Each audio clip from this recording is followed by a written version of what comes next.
Welcome back, everybody, from the holiday break. We're getting right back into the swing of things here on the Dan Priest Show. To my left is Dan Priest, the head coach of the men's basketball team here at Kenyon College. I'm Ryan Gasser of the Kenyon Sports Connection.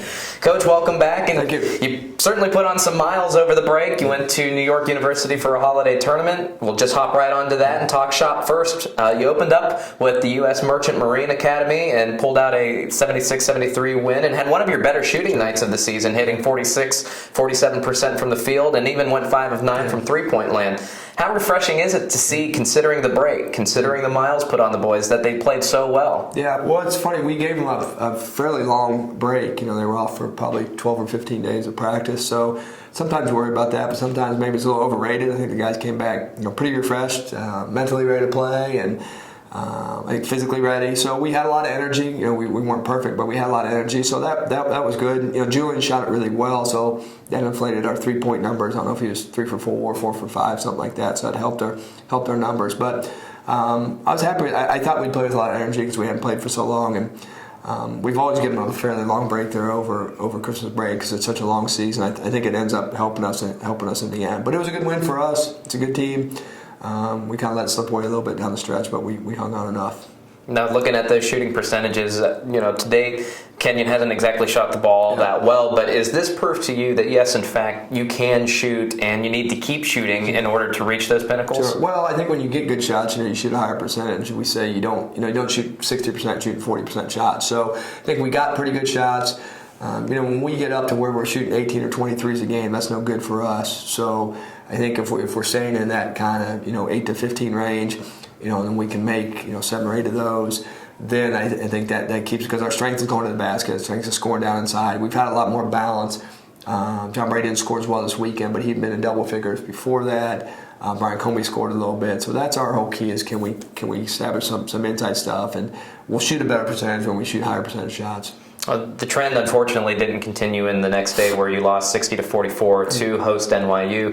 But you did hold the Violets to 35% shooting, and they're a team that had been scoring 75-plus points a lot this season. So is that any kind of consolation that the defense came to play? Sure, it was. I mean, we had a lot of trouble scoring. We did, but they were big and strong. And if they really had even offensive rebound, I think their percentage would have been lower. So we did. We guarded really well. We got decent shots. We had a lot of trouble scoring there for a while.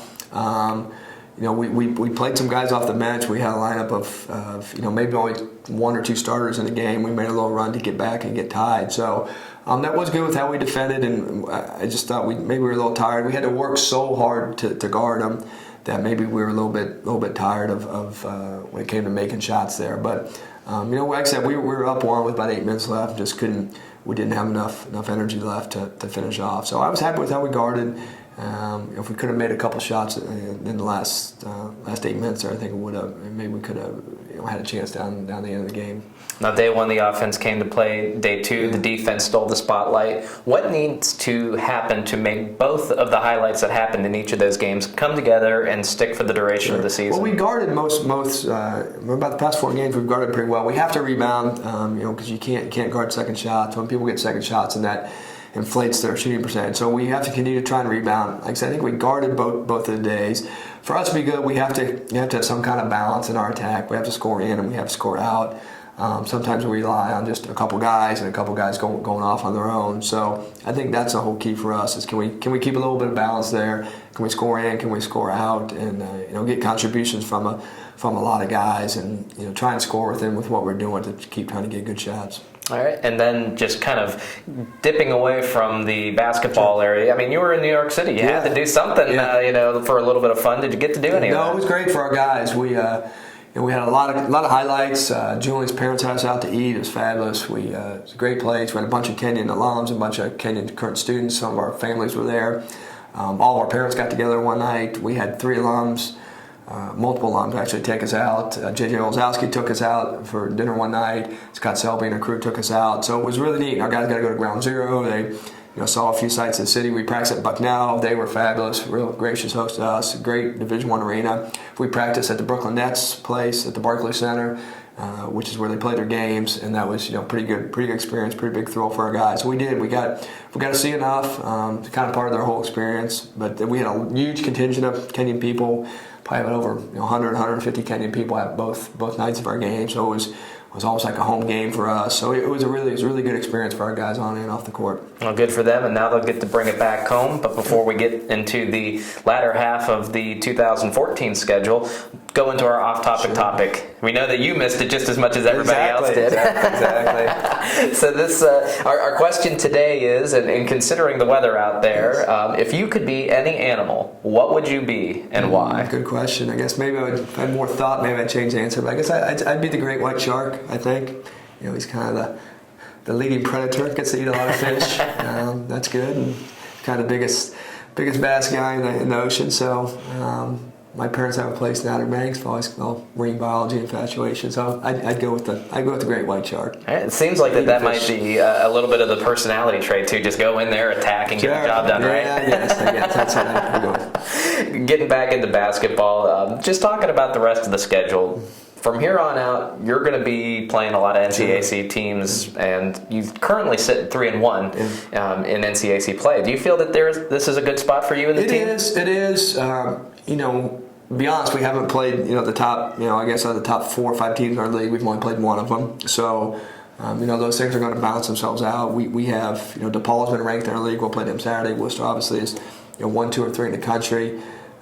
Wabash is playing a lot better. Their preseason, got picked maybe 5th or 6th in our league, but now it's playing better. We'll obviously still have to play Witt, who's in the top 15 in the country. So our schedule will balance itself out. So I do think we're in a good spot in terms of where our record-wise, but in terms of how we're playing, I'm happy with how we're playing. But we're going to have to weather some storms here because, win or lose Wednesday, we'll have another doozy on Saturday, win or lose there. Then we have 2 road games the next week. So I think our league is good. We're going to have every win's going to mean something. Got some tough opponents coming up. You mentioned both of them, an 11-1 Worcester and 9-3 DePaul. What are we going to see out of the Lords to help pull out some W's, and what's the scouting reports on each team? Yeah, well, Worcester's as good as I've seen, and my first year here, they were second in the country, national runner-up. They're very different from that team, but every bit as good. Their 2 guards are, maybe the 2 best players in the league, or at least 2 of the 3 best or 4 best in the league. So they can really score in transition. They don't turn it over. They all kind of accept their roles. They really shoot it well. Guards. So they're obviously really, really good. So I'm putting some real challenges for us. We haven't looked at as much of DePaul, but a little bit bigger, can score inside. Really well coached. So they'll both be good games for us. But I think we're ready. We've played a lot of road games. We played some pretty.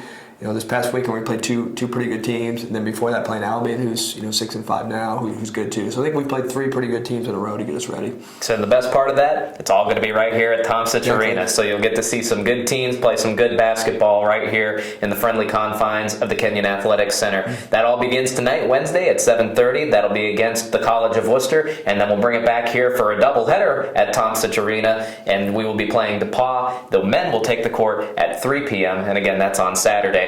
We encourage you to go to the social media hub and also follow along with the Kenyon Lords online. You can check them out on Facebook and search out Kenyon College Men's Basketball, and you can also find them on Twitter at Kenyon B-Ball and follow along every step of the way. I know that you guys are really active over the break and talking a little bit about the experience in New York. So we got a lot of pictures up and a lot of kind of relating the whole trip on there. Well, it was great to see all of that, and make sure that you follow along as well. For the head coach of the men's basketball team here at Kenyon College, this is Dan Priest. I am Ryan Gasser of the Kenyon Sports Connection. Thanks for joining us here on the Dan Priest Show.